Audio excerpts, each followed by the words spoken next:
All right, Tigers, here we go. Podcast for the 18th. Okay. Remember, you have a textbook reading assignment we want to have done. Okay. Today, Ownership Society. Tomorrow, the Great Recession. Wednesday's a pause day. I'll be driving around waving at people. So I'll send an email about where I'm going. So if you're out and around, say, hey. Thursday, review. Friday, test. You guys going to start jumping on and getting through into some of these things. I'll update this going on, but there will probably not be a review before the Obama test, and the Trump test is going to be near either the day before or the last day of the year. So, hi. Some people are mad at me about that. I frankly am happy about it. So, here we go going forward here with the notes that we need to get through this time, okay? So, one of the things that President Bush wanted to put forward was what he called an ownership society. Okay? So 2 major tax cuts based off of what was going on with the Clinton years. Now, these were hotly debated because, remember, Clinton balanced the budget, and actually Clinton started bringing in a surplus, and he was paying down the debt. But what President Bush said is that we need to cut taxes by about $1.7 trillion. The argument was by putting more money into people's hands, they would then allow them to decide what was going on and how best to do this. Now, because of issues in Congress, he could not make the tax cuts permanent. So, because he didn't have 60 votes in the Senate, the tax cuts could only go on for 10 years. Now, what's interesting was they would expire under the next president, which happened to be President Obama. We'll get to that later, right? Okay, so spending up, budget up, defense up, deficit up. And so what you see is, even though we're cutting taxes, spending is still increasing. So what you're going to start seeing is the debt start to go. We're going to get into the debt a little bit more, especially when we get into the Obama administration. I apologize, the dog sees a garbage truck, and that's why he's out of his mind. National debt today is about $25 trillion. It's skyrocketing so much right now I can't even keep track of it. And it's going to put a strain on us economically as we get going. One of the major shifts that we had occurring after 9/11 domestically was this Homeland Security Advisory System. Meaning, and this is kind of strange to understand what it is like, but every day when you turned on the Today Show or the morning news, the government would release a notification about the level of terrorist attacks that day. And normally it was yellow. Occasionally when it went to orange, sometimes it went to red. And when it went to red the first few times, like, people didn't go to school. It was like classes were empty. It was kind of strange. And it was funny because the terrorists apparently never took a day off. So after a couple years, people, when we kept having multiple red days in a row and there were no terrorist attacks, then the government sort of scrapped the system. So the Patriot Act is the biggest one of these post 9/11 domestic issues that we really need to focus on. The intelligence agencies now, guys, around the nation have the ability to search emails, listen to phone calls, check out medical and financial records to see if you are possibly a threat to the United States of America. It's this idea of quote-unquote data mining throughout, right? Some people question, is this truly a loss of our civil liberties because we're trading safety, we're trading freedom for safety and security, right?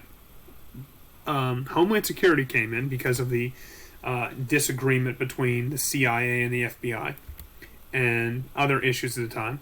So Secretary Ridge, who was a former governor of Pennsylvania, will secure America, and now anything that occurs will be under Homeland Security. Okay, it'll coordinate FEMA, Health and Human Services. It'll coordinate everything sort of together to make sure we're protected. And then lastly, the DNI. First person who was DNI was John Michael McConnell. They collect information from all the intelligence agencies and put it into one report for the president. Why this is such a big deal is, when you look at the 9/11 Commission, the FBI knew that people from outside the country were in the country, like learning how to fly planes. If there would have been mutual communication between the FBI and the CIA, who knew that these people were really bad, they may have been able to influence something going on. I'm not saying it would have stopped everything, no way, shape, or form, but it's definitely a thing there. Yeah, other domestic things. 2002, early on, President Bush passed No Child Left Behind. meaning that all kids would take a test to prove that they were proficient in math, science, and reading. Hello, PSSAs or Keystones, whatever they're called now that you take down at NAI and in elementary and middle school. It has been adequately funded, but one of the big issues that was going on was that if your kid's school district is failing, meaning not everybody is passing, you could then send your kid to another school that wasn't failing. But understand the aspect here, guys. It's this idea of no child left behind. And there are certain limits to this point, but even North Allegheny, ranked in the top 25, where we are throughout, would have been a failing school based on these things. So, with our special ed population, it probably just wasn't going to happen. You also see an increase in abstinence education and this theory of intelligent design instead of evolution. We'll get into that stuff later. November of 2003, Partial Birth Abortion Act is passed. No abortions during the second trimester of a pregnancy. Remember, it's about 40 weeks, so a trimester is about 13 weeks. So from weeks 14 to 26, no abortions. And as you can see with the latest CBS News poll, it's still, the numbers for this are still in the same ballpark. Going on forward. Yeah, I've fallen and I can't get up. President Bush, in November of 2003, about a year before the election, helped pass the Medicare Drug Prescription Act. So companies were given benefits to not eliminate prescription drug coverage from people and their health care. Okay? But the problem in this realm is that the government now and Medicare is buying huge amounts of these pills. And they should be getting a discount when you buy in bulk. It's like going to Costco. Okay? But this wasn't written in so that the legislation, to be fair here, benefited some form of the drug companies instead of benefiting consumers at this point. What's happening is costs are being passed on to people and in sort of an unfair way. And it's just basically raising the debt. New Chief Justice, John Roberts. The court is now 5-4 conservative. President Bush really wanted a guest worker program. So he helped push about 700 miles of fencing along the border in the most heavily trafficked areas where people would cross. He wanted 12 million illegal immigrants to become legal immigrants. He wanted to reform the way that people were sort of allowed into the country.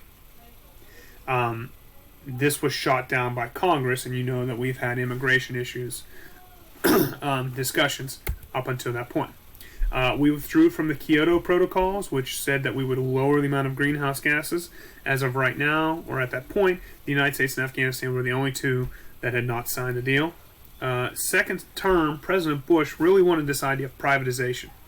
And so, to sort of explain this point, every time I get a paycheck, the government takes some of my money out in terms of Social Security and Medicare and puts it into a pot, an account for me when I retire. And when I retire, then I'm able to access that money out of that pot when the government sends me a monthly check. It's to make sure I have something when I retire. Social Security, right? What President Bush wanted to do was, he said, I want people to be able to access some of that money. So every year, you could grab $1,000 of that money and do whatever the hell you want to do with it. You could put it into a 401k, you could put it into the stock market, you could buy a really nice hat, right? Like they do the Kentucky Derby, right? But Congress shot this down. And of the things, to me, give me the money. Because the return on interest in my Social Security account is around 1.5% to 2%, somewhere in that ballpark. The return on the stock market is like 6 to 8. Please give me the money and let my money do some work for me. But it was shot down and can't really do anything about it. Space Shuttle Columbia broke up February of 2003. All 7 crew members were killed over the state of Texas. Katrina is probably one of the things that, other than the war in Iraq, the president is most blamed for because of the government's response to Katrina. You can see the flooding throughout. Guys, New Orleans is built below sea level. It's literally dug into the earth around, and there's water all around New Orleans. And the federal government and Louisiana and New Orleans have built up natural earthen walls around New Orleans to keep the water out. And they have pumps that when water does come in, they pump it out, right? Well, the earthen walls are meant to withstand a hurricane with the intensity of level 3. 1 being a weak hurricane, 5 being a super strong hurricane. Well, Katrina came in as basically a level 5 hurricane. And the walls of earth protecting New Orleans broke, and the water just came flooding in. Okay? Guys, over 1,800 people were killed. It's horrendous. $81 billion in damage. And there were mistakes all across the board here. The guy who was running FEMA, Michael Brown, really didn't have any emergency management experience. He was the old president of the Arabian Horse Association. I don't know how that can help at that point. Some critics claimed that the Iraq War had stretched our response too thin. The president had received warnings about the levee system, but really didn't act on it until afterwards. And there were some issues with specifically the governor of Louisiana not allowing federal troops in quicker to help at that time. So lots of security issues, lots of bad things happened. This is the Superdome at that point, so a really negative impact of everything going on at that time, and really sad for that issue. Hundreds of thousands of people were displaced. A number of them went to Houston, which we'll run into those issues down the line here. And then lastly, Sung Hee Cho,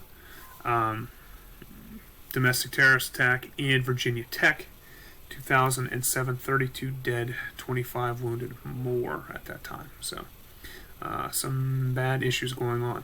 Tomorrow we're going to get into the Great Recession, the reasons for the Great Recession, and what President Bush's response was to the Great Recession. So you guys have a great day. I'll talk to you soon. Go Tigers.